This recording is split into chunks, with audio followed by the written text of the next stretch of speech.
Buenas, les invitamos a los oyentes de Caracol que quieran ponerse en contacto con los programas, llamar al 245-9706, 245-9706 o escribir al email diauribe@hotmail.com, diauribe@hotmail.com o a la página web www.rayauribe.com. Hoy vamos a ver los movimientos negros en la historia de los Estados Unidos.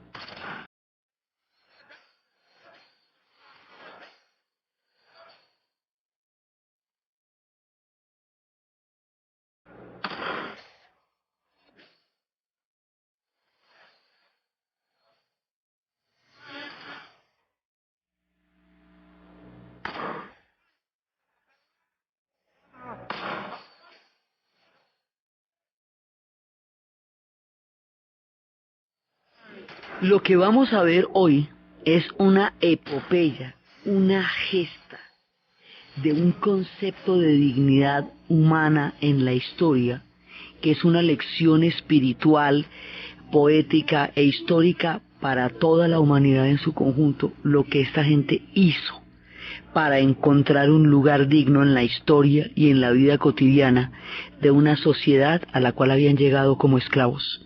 La vez pasada estábamos empezando a ver el movimiento de Martin Luther King y habíamos visto cómo Rosa Parks, al negarse a darle el puesto a un blanco en los buses segregados, empezó el movimiento. Ella era un miembro de la Asociación Nacional para el Avance de la Gente de Color, National Association for the Advance of the Colored People, que había fundado Du Bois a principios de siglo para encontrar una dignidad histórica ante una situación como la que ellos tenían, y cómo eso detona el movimiento.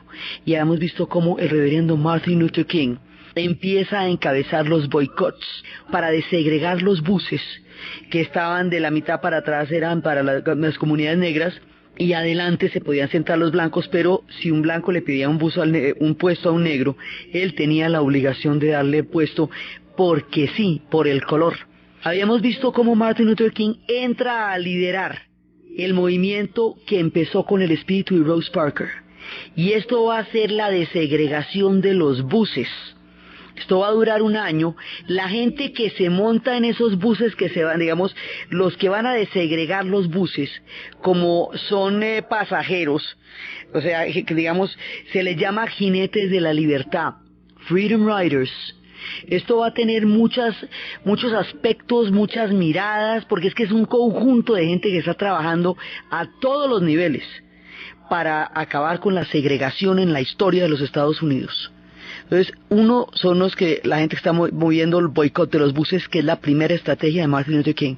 Y Martin Luther King, tomando, como habíamos visto, las tesis de Gandhi y las tesis de Thoreau, va a hacer posible la teoría de la no violencia, en la cual uno no puede obedecer algo que vaya contra su propia dignidad, y a la vez va a tomar la idea de que los fines y los medios no son separables, y que el fin de la no violencia no es derrotar al enemigo, sino avergonzarlo y ponerlo de manifiesto.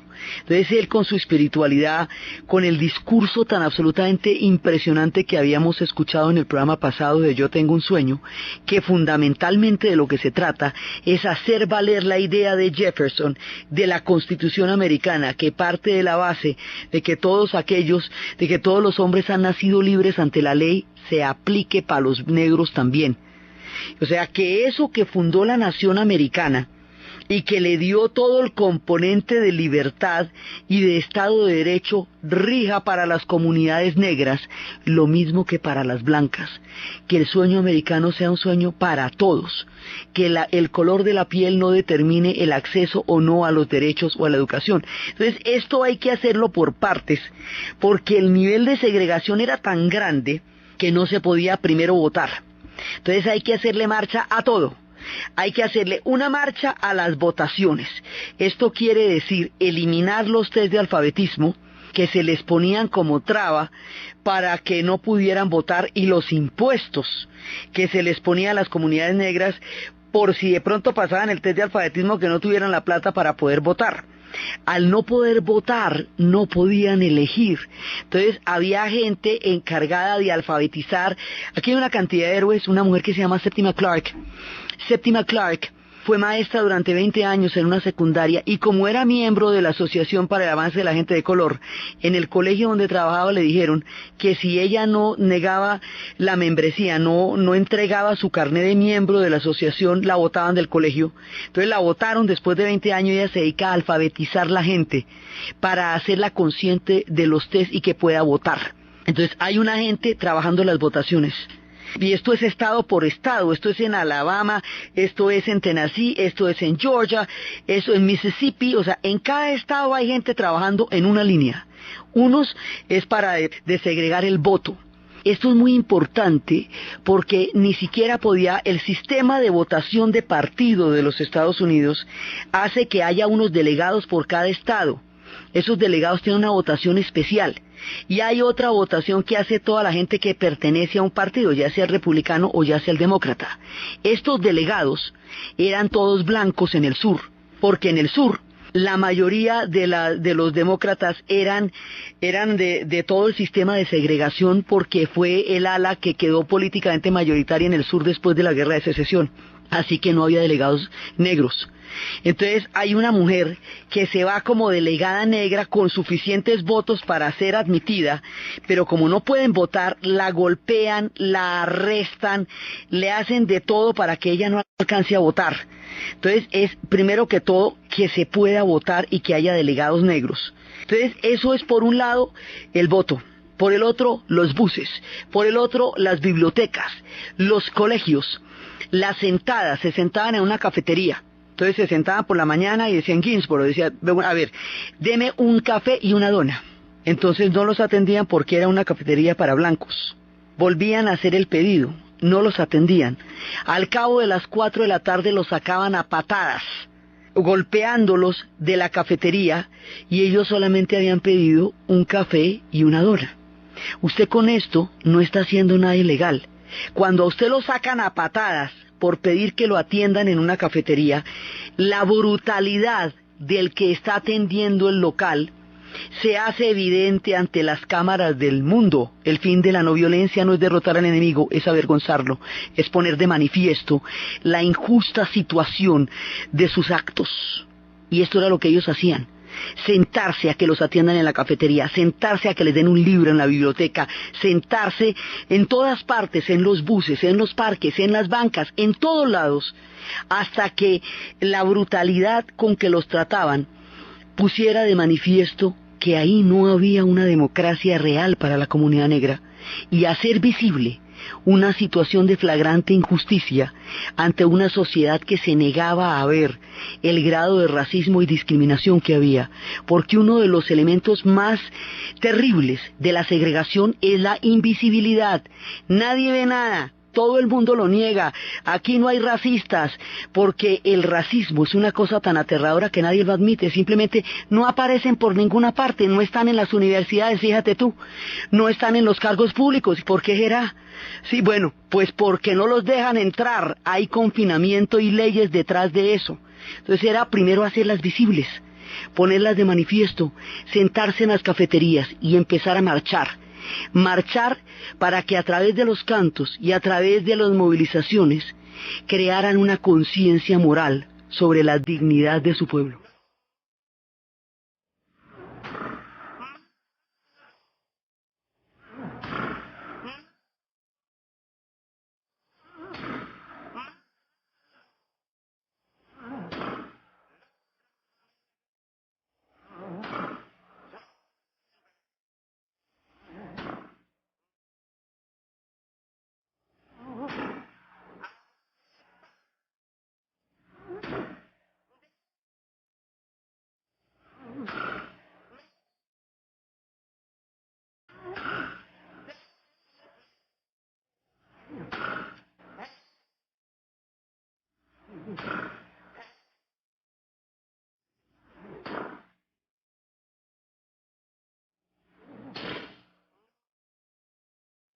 Entonces esta gente marchaba. Esto, aquí hay un montón de organizaciones. Están los de los buses, que son los Freedom Riders, están los de las elecciones, está el Comité de Estudiantes para la No Violencia, el Comité Coordinador de Estudiantes para la No Violencia, Student Nonviolent Coordinating Committee, que eso es toda la gente que está trabajando en los colegios y en universidades, o sea, para manejar el sector educación. Y está toda la gente que está trabajando porque hay que lograr jueces. Entonces Thurgood Woods va a ser el primer juez, que haya por lo menos un juez que esté ayudando con las leyes. Ya habíamos tenido el punto de partida de todo, que es la decisión Brown, la que prohibía la segregación en los colegios. Para que se llegara a la decisión Brown, que era la de 1954, hubo un personaje que se dedicó a tomar fotografías en todos los colegios para demostrar que la consigna de separados pero iguales no era verdad, porque los colegios para blancos eran totalmente distintos a los colegios para negros, y basado en las evidencias fotográficas, dijeron esto se demanda porque no es cierto. Entonces, por esa razón, no se puede decir que aquí exista ningún tipo de igualdad. Y como la igualdad es el fundamento de la Constitución americana, entonces eso se derrumba por el peso de su propio argumento. Lo que hace la decisión Brown es declarar inconstitucional la segregación en los colegios. Ahora hay que hacer cumplir eso.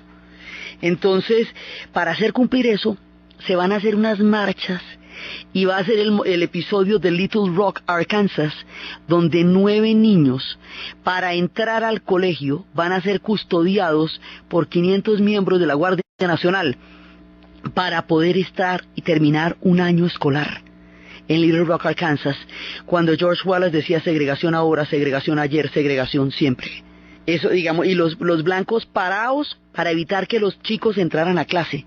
Cuando James Meredith aplica a la Universidad de Mississippi y le niegan el acceso, y Bobby Kennedy personalmente manda a la Guardia Nacional para que estudie en la universidad. Él dice, el costo que tuve que pagar por la segregación, por estudiar en la universidad, fue inmenso.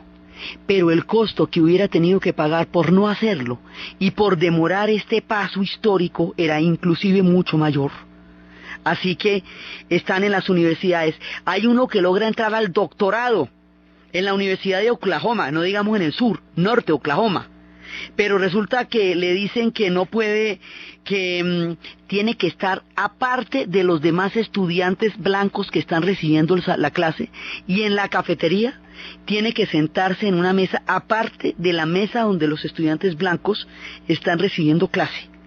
Entonces la idea era sacar el doctorado así, salir de la Universidad James Meredith, terminar el bachillerato, los pelados de Little Rock, Arkansas, todo el mundo a terminar sus grados, a profesionalizar a la comunidad negra para poder crear una conciencia histórica y poder cambiar las leyes. Entonces, este movimiento, esta parte del movimiento por los derechos civiles es la que va a durar del 55 más o menos hasta el 65, en donde se dan todas las marchas, y les va matando gente. Viola Luso, una mujer que tenía 4 hijos, una mujer blanca, y su esposo. Esta mujer va en dirección a Selma, donde va a haber una gran movilización. Le echa a dedo un estudiante negro que va para la movilización en Selma. Ella lo hace subir a su carro.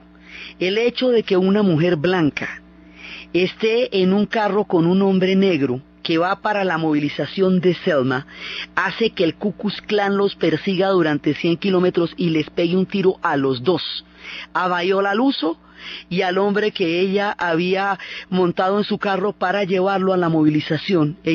4 niños huérfanos y el marido dice que su mujer murió, pagó la cuota al tributo de las palabras del presidente Lincoln de que los hombres tenían todos derechos a la igualdad ante la ley, que ella murió por las ideas del presidente Lincoln y por una cruzada de la dignidad del espíritu. Eso dijo el esposo de Viola Luso ante el cadáver de ella. Eso les van matando gente. Medgar Evers, otro activista que también le disparan por la espalda. 4 niñas en una iglesia les pusieron una bomba a las niñas cuando estaban en la iglesia orando. Les va pasando todo y ellos siguen.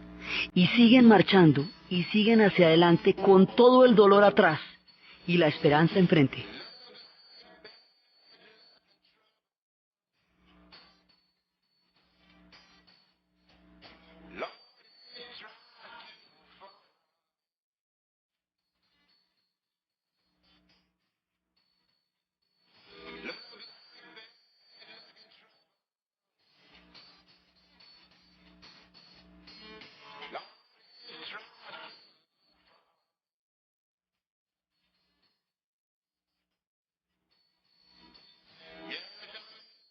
Ellos siguen marchando y siguen con los discursos. El punto de unión de donde salían las marchas eran las iglesias, porque como las iglesias también están segregadas, era el único sitio donde se podían encontrar todos y poder empezar a planear, y allá era donde se hacían esos discursos con esa musicalidad que habíamos escuchado de Martin Luther King, de venceremos, sí señor, ¿hasta cuándo? Hasta siempre, porque esto era un acto de fe.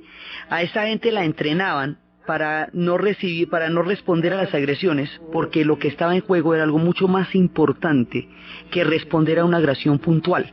Entonces, uno de estos eran activistas entrenados para tener claro que estaban cambiando el mundo en el que habían nacido y que eso era mucho más importante que responder a un insulto o a una agresión, y que requería mucho más valor colectivo que simplemente reaccionar ante un impulso agresivo, y que ahí estaba su legitimidad moral. Martin Luther King va a ser invitado a la India. Allá lo va a recibir Nehru, le va a contar la experiencia que ellos tuvieron en la India, va a nutrirse de toda la sabiduría de la que su espíritu poseía, en contacto con el movimiento de la India también, y va, digamos, en ese punto se encuentra, él como americano conoce la experiencia de Thoreau, y como pacifista va a la India y entra en contacto con Nehru, y él va contando y su figura se va haciendo cada vez más importante hasta que llega a ser efectivamente la conciencia histórica de los Estados Unidos. Él tiene mucha gente que está con él, mucha gente que lo apoya y mucha gente que va a marchar con él y que va a entregar su vida por él. Durante los tiempos de votación de Mississippi, había un comité de libertad para la libertad del voto en Mississippi, y ahí había movilizaciones. Para eso es donde se van los tres pelados, que los tres activistas que van a desaparecer y que van a ser encontrados muertos en el capítulo que habíamos visto, que dará origen a la película Mississippi en llamas. Eran dos blancos y era un negro. Blancos porque hubo gente que estuvo con ellos, que marchó con ellos, que también fue a ayudar a los test de alfabetismo, gente que simpatizaba con los movimientos. Ahora, esta gesta es muy complicada, porque con las escrituras que había que impedían la cesión de cualquier propiedad o arriendo a las comunidades negras en los suburbios, el solo hecho de que un blanco permitiera que una familia negra fuera a ver una casa que estuviera en venta en un suburbio, solo por irla a ver, por el aviso en el periódico, ya hacía que toda la comunidad se le viniera encima, lo acusara de devalorizar el valor de la propiedad, lo acusara de llevar los incidentes y la violencia, de ser potenciales violadores de sus hijas. O sea, el nivel de prejuicio que se está manejando aquí es tan grave que es casi inconcebible.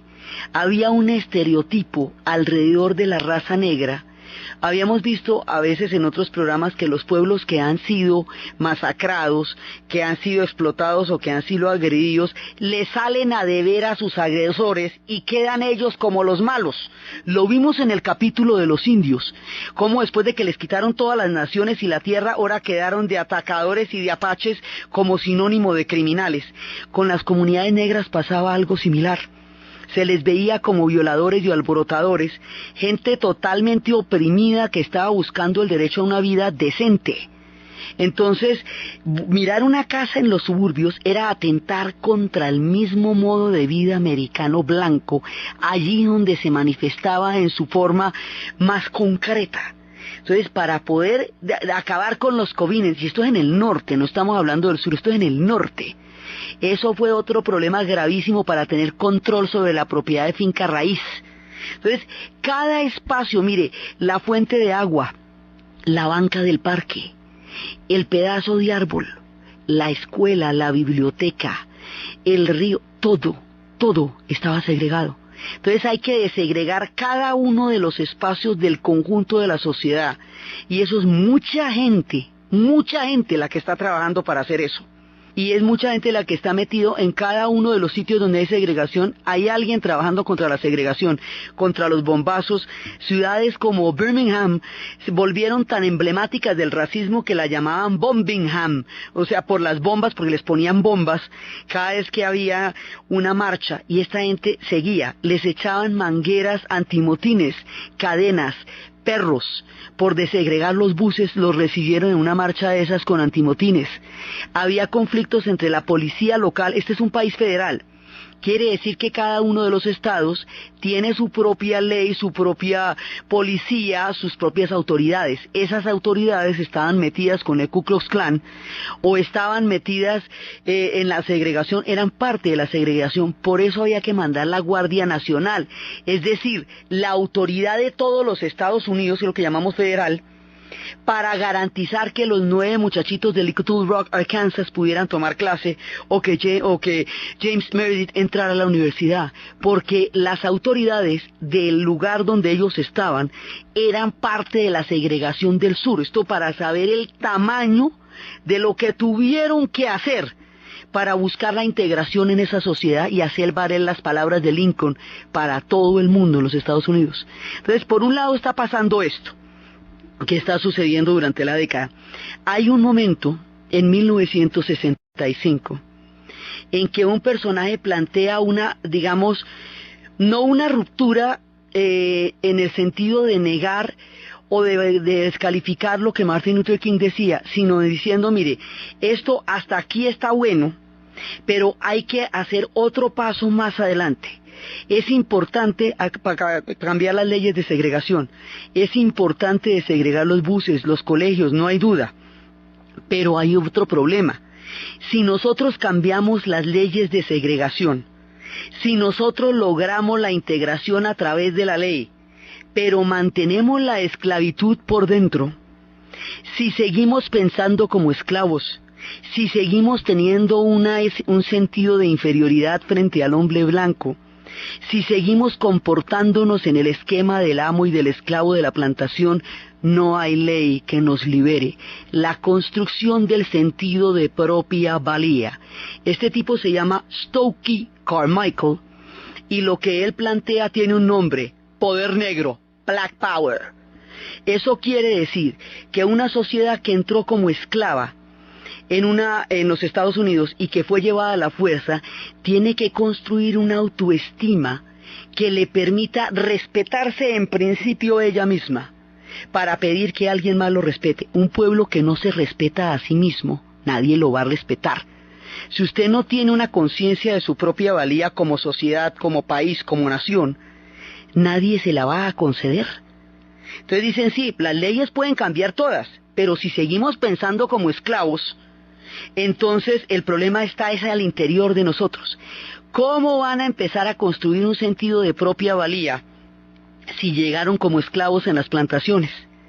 A través de la herencia africana, la reivindicación de todo lo africano como el origen histórico de donde esos pueblos vienen. El pelo, el afro, es el pelo llevado con orgullo. O sea, un afro son los caracteres de la raza negra llevados con todo el orgullo. Alisárselo se consideraba renegar de la raza. La música africana, los tambores africanos, las túnicas, la recuperación de las lenguas africanas, el aprendizaje del suajili, el tener las raíces. Es ahí cuando Arthur Haley se va a hacer esa investigación de 12 años que va a traducir en un libro que se llama Raíces, que es la historia de Kunta Kinte, precisamente para mostrar de dónde vienen ellos. Hoy por hoy eso se puede hacer con una prueba de ADN. Hoy por hoy una persona con una muestra de saliva puede ubicar la tribu de donde viene en Nigeria, puede ubicar la tribu de donde viene en Ghana, ¿sí? Pero en esa época se requerían 12 años de investigación. Entonces empiezan con el poder negro, y el poder negro significa que ellos valen y son hermosos. Y entonces empiezan, Black is beautiful, todo el tiempo, Black is beautiful. Y de esa manera empiezan a crear íconos. El ícono más grande de todo el poder negro es Muhammad Ali, Cassius Clay. Cuando a él lo mandan a pelear a Vietnam, él dice, yo no puedo ir a pelear a Vietnam, porque Vietnam es una guerra en donde los blancos mandan a los negros a matar a amarillos para quedarse con la tierra que le robaron a los rojos. A ver, ¿cómo? Venga, porque es una guerra donde los blancos, o sea ustedes, mandan a los negros, o sea nosotros, a matar a amarillos, o sea vietnamitas, para quedarse con la tierra que le robaron a los rojos, es decir, a los indios, porque finalmente todas esas tierras eran de los indios, ¿verdad? Entonces, por eso no puedo ir a pelear a Vietnam, me da una pena con ustedes. Entonces es cuando le dicen le quitamos el título mundial, pues me lo quitan. Le metemos a la cárcel, pues me meten. Y el hombre cuando sale de la cárcel, vuelve y recupera el título mundial de pesos pesados. Y él era el que cuando peleaba decía que él era el más divino y él era el más hermoso y él era el más bonito, para crear un sentido de orgullo sobre su raza, que la gente lo viera y se identificara con la destreza deportiva, con la belleza. Entonces se recupera todas las historias de Jesse Owens, de todos los atletas, porque ellos decían que los negros solamente eran norteamericanos a la hora de las guerras o a la hora del deporte, para que les den plomo o para darles medallas, de resto llevan. Entonces decían, momentico, no, si les damos gloria en el deporte, y si morimos por ellos en las guerras, nos tienen que dar igualdad de derechos en la vida cotidiana. Esto es dignidad en todo sentido, porque como ya habíamos visto que después de las 2 guerras mundiales los segregaban igual, entonces había que segregar a los ejércitos, que fue lo que hizo Randolph antes de la guerra de Corea. Una gigantesca migración hacia el norte de los Estados Unidos de más de 1 millón de personas después de la Primera Guerra Mundial, que va a ser retratada magistral y conmovedoramente por un pintor que se llama Jacob Lawrence en una secuencia de 60 dibujos desde el momento en que vivían en las condiciones del sur hasta cuando llegan al norte. En el norte la cosa es diferente, no es que no están segregados, no existen esas leyes, no es que el norte fue el que hizo la guerra precisamente para acabar con la esclavitud, eso quedaba mal visto. No, es que tienen una segregación económica. O sea, las cosas no son de la misma calidad. Es distinto aunque no sea específico. Y es en el norte donde empieza el sujeto del sentido de la propia valía.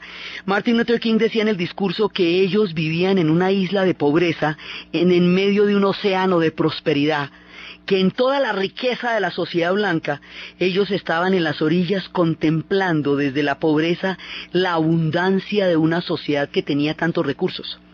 Entonces, como en el norte, empiezan a decir, momentico, hay que sentir la propia valía. Y eso es todo el movimiento negro, todo lo que va pasando, y habíamos visto cómo en la música les habían quitado muchas veces, después lo vamos a ver con el rock and roll, pero habíamos visto con el blues y lo habíamos visto con el jazz, cómo tomaban su música, la blanqueaban, le quitaban los contenidos y la vendían, y hacían plata con eso los blancos. Para evitar ese proceso se crearon las disqueras negras dentro de todo el conjunto de cosas que estamos viendo. Entonces la disquera negra era una disquera donde toda la gente se criaba desde chiquita hasta que tuviera una voz de eximia calidad. Hubo una disquera fundamental que se llama la Motown, porque la mayoría de las comunidades negras llegaron a trabajar a Detroit, alrededor de las industrias automotrices, porque esos eran los mayores generadores de empleo. Los blancos se fueron para los suburbios, los negros se fueron para las fábricas. El sonido de los motores era la Motown. Eso es un sello discográfico que va a sacar la gente más tenaz. Es infinita la lista. Pero gente como Michael Jackson o los Jackson 5, como Diana Ross, como Otis Redding, gente como Marvin Gaye, gente como Isaac Hayes, toda esta gente va a ser del movimiento del soul y van a ser por un lado la Motown y por otro lado el sello Stax. Y esos 2 sellos van a producir gente de una excelente calidad musical. Las letras generalmente no son letras comprometidas en el sentido político. El compromiso está en la calidad musical, está en los coros, está en la música, está en la manera como ellos van a crear todo un mundo de sonoridad nuevo y maravilloso a partir del sonido africano y a partir del sonido de su propia experiencia histórica. El soul, la música del alma, va a ser, en rigor, la banda sonora de los movimientos negros de aquí en adelante. El poder negro que se expresa en ese puño cerrado de los estudiantes en las Olimpiadas en México, para la medalla de oro, plata y bronce. Esa foto que recorrió al mundo. La imagen de Jesse Owens derrotando a Hitler con con su enorme récord histórico. Los boxeadores, Joe Louis, todos aquellos que han sacado adelante la cara por la comunidad negra y el soul, están creando el sentido de la propia valía para que un pueblo, para poder pedir respeto de los demás, empiece por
ahí empieza el movimiento del soul.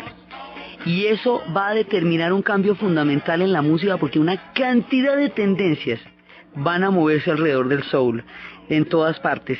Y ahí va a estar Gladys Knight, Roberta Flack, un montón de gente va a estar muy ligada al movimiento del soul. Va a haber un concierto que se llamará What's Stacks más adelante, y ese concierto será una proclama. Yo soy alguien. Puede que no tenga empleo, pero yo soy alguien. Puede que no sea ilustrado, pero yo soy alguien. Yo soy negro, yo soy hermoso. I am somebody. I may not have a job, but I am somebody. I might not be literate, but I am somebody. I'm black, I'm beautiful, I'm proud. Y el orgullo negro porque esto era la construcción de propia valía en todo, en la música, en el deporte, en la ciencia, en la educación, en todas partes. Entonces, hay otro movimiento que es un movimiento cultural, que es el de Stokely Carmichael, que es el que llamamos poder negro, que es donde se mete toda la parte de la conciencia histórica. Por otro lado, hay un personaje al que le han pasado todas las barbaridades que le pueden pasar a alguien que ha nacido negro en los Estados Unidos. Se llama Malcolm Little, pero como los apellidos de los miembros de la comunidad negra eran los nombres de los amos de las plantaciones a donde ellos fueron llevados como esclavos, sus antepasados. Entonces él dice, yo no tengo ningún apellido, porque el apellido Little es el apellido de un antiguo dueño de una plantación donde mis antepasados estuvieron. Yo tengo el nombre de mi mamá, que me puso, Malcolm. Como no tengo apellido, me voy a poner X, Malcolm X. Y por eso me llamo así. Y el hombre va a tener una historia durísima. Al papá se lo matan de un bombazo de estos que estábamos hablando. Estamos hablando del norte aquí. A la mamá se la recluyen en un sanatorio, le quitan a los hijos uno por uno, alegando que no los puede controlar. Finalmente, él pasa la mayor parte de su infancia en hogares de paso, en orfanatos, va a parar a la cárcel. En la cárcel va a conocer a Elijah Muhammad, y Elijah Muhammad le da el mensaje del Islam. Mientras tanto, en el África, se están independizando todos los pueblos del África del Norte, y esos pueblos son islámicos. Entonces hay una identidad que hace la siguiente ecuación. El cristianismo y el protestantismo los sometió a ellos a la esclavitud. El Islam está liberando a los pueblos del norte del África. Por eso, este personaje Malcolm X va a abrazar la fe del Islam y va a crear un movimiento que se llama los musulmanes negros. Entonces tenemos los de Martin Luther King, que llamamos Movimiento por los Derechos Civiles, que son los de las marchas y las organizaciones para desegregar. Los del poder negro, que son los que están creando la conciencia y el sentido de propia valía a través de la música, del arte y de la proclama. Ahora nos aparecen los musulmanes negros, que son los que van a crear una conciencia histórica global. En Estados Unidos, Malcolm X. En el África, Patricio Lumumba. En el Congo, Patricio Lumumba va a dar una visión del colonialismo como el fenómeno que ha sumido a África en la tragedia. Y Malcolm X va a dar una visión de la vida de un negro en Estados Unidos. Y esa visión y el poder negro va a crear un concepto histórico que se llama afro. Todos son africanos. Son afrocolombianos, afrocubanos, afroamericanos, afrodescendientes, descendientes de 40 millones de seres humanos que fueron vendidos como esclavos en el mundo entero. Entonces Malcolm X dirá palabras de este talante. Yo no soy demócrata, no soy republicano y ni siquiera me considero norteamericano. Bueno, yo no creo en eso de engañarse a uno mismo. No me voy a sentar a tu mesa con el plato vacío para verte comer y decir que soy un comensal. Si yo no pruebo lo que hay en tu plato, sentarme a la mesa no hará de mí un comensal. Estar en Estados Unidos no nos hace norteamericanos. Haber nacido aquí no nos hace norteamericanos. Porque si el nacimiento nos hiciera norteamericanos, no necesitaríamos ninguna enmienda en la Constitución. No habría que hacer frente al entorpecimiento de los derechos civiles ahora mismo en Washington. No habría que promulgar leyes de derechos civiles para ser norteamericano o un polaco. No, yo no soy norteamericano. Yo soy uno de los 22 millones de negros víctimas del norteamericanismo. Uno entre 22 millones de negros víctimas de la democracia, que no es más que una hipocresía enmascarada. Así que no estoy aquí hablándoles como norteamericano, ni como patriota, ni como el que saluda la bandera. No, yo no. Estoy hablándoles como víctima de un sistema norteamericano. Y veo a Estados Unidos de Norteamérica no con los ojos de la víctima. No veo ningún sueño americano. Veo la pesadilla norteamericana. El hombre era radical, bravo. O sea, el hombre decía, nosotros no llegamos aquí en la Pinta, la Niña y la Santa María. No, señor, olvídate, nosotros llegamos en cadenas, deshidratados para ser vendidos. No es la misma historia que tienen los blancos la que nosotros tenemos. Malcolm X va a ser un tipo radical y un tipo de una integridad impresionante. Él va a escribir su autobiografía y él dice, bueno, yo sí no estoy ni tibio. Sí creo que voy a estar vivo para cuando publique mi autobiografía. Eso sí no me ha ni ocurrido. Porque Malcolm X va a ser, por el discurso tan duro, él no es partidario de la integración. Él es partidario de una nación negra dentro de los Estados Unidos, de una nación cultural distinta. Esto es es un movimiento ya muy radical el que está planteando él. Y hay un momento en que él siente que la gente del Islam lo está explotando y lo está usando. Cuando él siente eso, se escinde del grupo que lo reclutó, pero sigue siendo un musulmán. Va a ir a la Meca. Cuando vaya a la Meca, entenderá un sentido de conciencia histórica mucho más amplio, mucho más ecuménico, mucho menos, menos fuerte en el sentido en que él decía, por ejemplo, que el hombre blanco era el enemigo, que el hombre blanco era el demonio, que había secuestrado 40 millones de personas para venderlas como esclavos, que no había un solo lugar en la tierra donde el hombre blanco hubiera llevado concordia y paz. No es que él digamos, varíe sus ideas y se vuelva integracionista, sino que entiende que hay una comunidad humana más allá del color de la piel, y eso lo entiende cuando va a la Meca.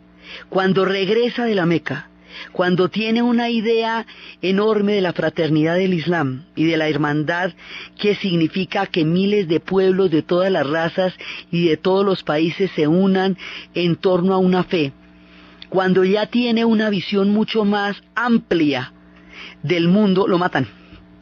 Y entonces toda la parte que hubiera enriquecido este trabajo de conciencia histórica con una visión mucho más amplia e integradora del mundo se pierde con el asesinato de Malcolm X, 1965.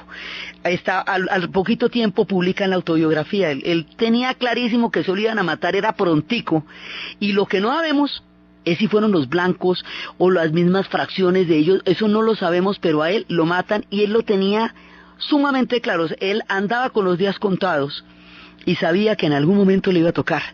Entonces, estos son los musulmanes negros, Black Muslims. Hay un movimiento que no es controlado por nadie, sino que es una explosión de ira incontenible, que son los disturbios de Watts, de la barriada de Watts en Los Ángeles, que empiezan por un incidente de tienda. Los incidentes de tienda son gravísimos porque con eso se pueden terminar independizando los países cuando uno menos lo espera. Entonces, una cosa por una mantequilla, que no se la venden a una persona, y esto se va prendiendo, este gueto a puñaladas, y en 2 semanas no puede entrar la Guardia Nacional, y cada verano se arma un estallido. Entonces, entre 1965, 66, 67, 68 y 69, cuando el verano empezaban los veranos calientes, los hot summers, y esto era una explosión de rabia que nadie pudo controlar, ni siquiera las Panteras Negras, que ya van a aparecer en escena, nadie. Era rabia pura. Entonces les decían, mire, pero esto lo que perjudica es a la misma gente del gueto, porque lo que ustedes destruyen es la propiedad negra, son sus propias casas. Sin embargo, nadie pudo parar esto, nadie. Los pobres Rolling Stones sacaron en esa época una canción que se llamaba Peleador Callejero, y decía que el tiempo estaba bueno para bailar en las calles y para la violencia en las calles, y les metieron un lío enorme diciendo que ellos estaban incitando con su música a la violencia callejera. Bueno, eso les armaron un tropel. El asunto fue que esto no lo controló nadie, y era parte, digamos, de lo que estaba pasando, pero esto no va a lograr cambiar las cosas, sino que es una explosión de ira incontenible, por un lado. Por el otro lado, hay otros personajes que se llaman las Panteras Negras, y las Panteras Negras, ellos lo que pasa es que eran escamosísimos, porque eran de chaqueta negra, de afro, de zapato, de tacón, eran, digamos, eran muy... gestualmente eran muy agresivos, pero detrás de esa agresividad y de esa escama había un proyecto pedagógico: enseñar la historia negra en los colegios, porque solo se enseñaba la historia de los blancos. Y como decía Malcolm X, ellos no llegaron en la Pinta, la Niña y la Santa María, ellos tomaban mucho de lo que Malcolm X dijo. Entonces, ellos, de eso empieza en Poland, y empieza porque necesitaban un semáforo para una calle donde todos los días morían niños, y no les ponían el semáforo por un barrio negro. Entonces decidieron ellos hacerse de semáforos. Entonces llegó la policía y los sacó de ahí. Entonces la siguiente vez ellos se enfrentaron a la policía, pero no a nivel de agresión, sino que portaban armas, no las usaban, pero las portaban. Empezaron a devolver la dinámica del miedo. Y ellos se volvieron pues perseguidísimos. A estos los exterminaron. A las Panteras Negras directamente los mataron dormidos. Pero lo que ellos querían era un proyecto pedagógico, y tenían un trabajo social impresionante a nivel de colegios, de comedores públicos, comedores comunitarios, de enseñanza de los colegios, de todo eso. Pero ¿cuál era el problema que los enfrentaba directamente con el FBI y que les echó encima a Hoover? Ellos tenían una propuesta separatista, querían una nación, o sea, llevaban más radical aún el discurso de Malcolm X, y planteaban un separatismo de la raza negra al interior de los Estados Unidos. No un separatismo geográfico, porque están en todas partes, sino un separatismo racial. Y eso, en una nación que vivió una guerra de secesión, se vuelve una cosa muy complicada, muy complicada, porque eso es el coco más grande que ellos tienen. Por eso es que se echaron el aparato encima, cuando en realidad lo que querían era la enseñanza de la historia negra en los colegios, no era más, ¿sí? Entonces, mientras ellos estaban en los comedores comunitarios, mientras estaban en las escuelas, mientras estaban en toda esta recuperación de la historia negra, mientras estaban los musulmanes negros reivindicando las historias que venían de África, mientras el poder negro estaba creando toda una conciencia de propia valía, sonaba el soul en la radio.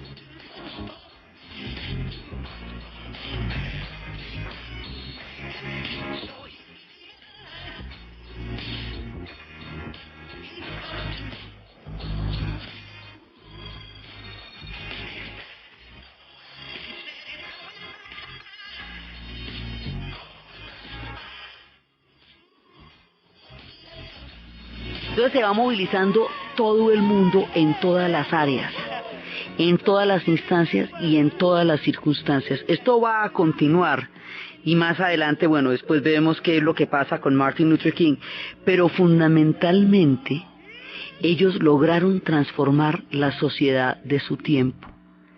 Fundamentalmente lograron no solamente el derecho al voto, sino un candidato negro.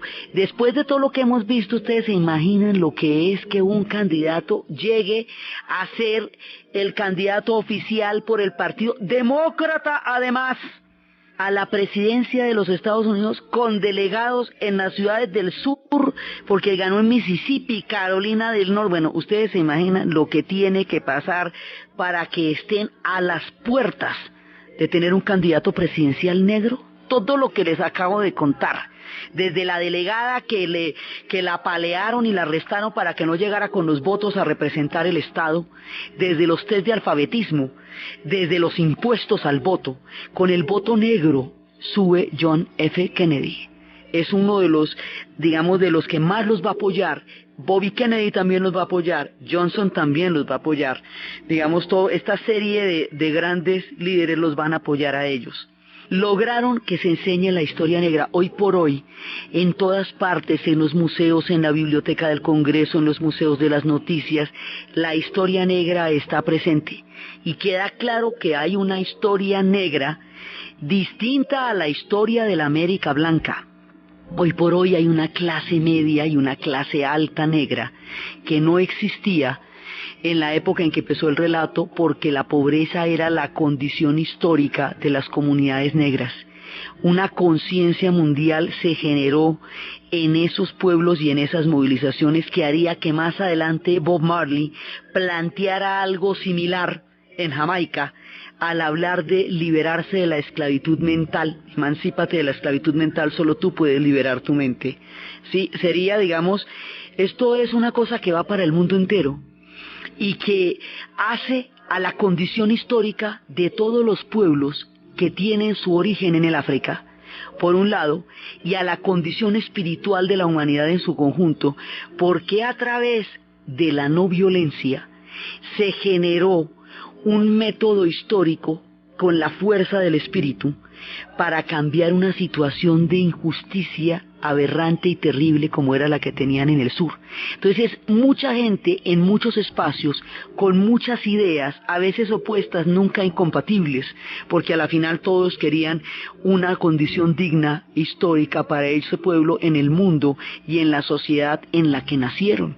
Entonces, esto es un esfuerzo colectivo gigantesco para hacerlos visibles, para entrar en el proceso de dignidad, para tener el derecho a una calidad educativa, para poder votar y decidir como ciudadanos, para poder entrar en todo un mundo que les estaba negado y del cual ellos veían era simplemente como una especie de vitrina. Esto cambiaría la historia de los Estados Unidos de ahí en adelante y la historia de la conciencia mundial alrededor de la suerte de la gente que viene de las comunidades africanas y de su aporte a la música, a la cultura, al arte y a la espiritualidad. De aquí en adelante van a surgir movimientos que van a llevar a parar la guerra del Vietnam. Es a partir del movimiento de los derechos civiles que va a surgir el movimiento de la contracultura. Es a partir de ahí que los muchachos que marcharon con ellos en el sur durante los tiempos de la lucha por desegregar los buses y por el voto, cuando llega la ruptura, en el momento en que Stokely Carmichael les dice muchas gracias, pero lo que viene de aquí en adelante lo tenemos que resolver nosotros solos. Esos muchachos son activistas entrenados, esos muchachos serán los líderes del movimiento antiguerra. Esto llegó a un punto en que la nación americana casi se quiebra y cambió las leyes. Cambiaron las leyes de segregación, se aprobaron las leyes de los derechos civiles, o sea, digamos, cambiaron todo el sistema, enterraron el Jim Crow System, cambiaron la visión del mundo, o sea, ellos lograron un lugar en la historia. La manera como se consolidó ese proceso, el golpe tan duro que recibieron que en el martirio de Martin Luther King, la forma como cambió la sociedad a través de esto y los movimientos que van a surgir a partir del movimiento por los derechos civiles, que es la contracultura, lo que vamos a ver en el siguiente programa. Entonces, desde los espacios de la búsqueda de un pueblo, de la dignidad histórica, de la espiritualidad, del trabajo en conjunto, de una cantidad de gente cambiando la mentalidad, combatiendo ancestrales prejuicios, saliendo adelante con la fuerza del espíritu y con la música y con el sentido de la propia valía, desde esa cantidad de hombres y mujeres que entregaron su alma y en muchas ocasiones y muchos de ellos su vida para cambiar una condición de injusticia histórica en la narración de Ana Uribe, en la producción Ernesto Díaz, y para ustedes feliz fin de semana. Day after day I'm more confused, but I look for the light through the pouring rain. You know that's a game that I hate to lose. I'm feeling the strain. Ain't it a shame? Oh, give me the beat, boys, and free my soul. I wanna get lost in your rock and roll and drift away. Give me the beat, boys, and free my soul. Con el patrocinio de Pintuco, el color de la calidad. Todo lo que pasa, pasa en Caracol Radio. Última hora Caracol.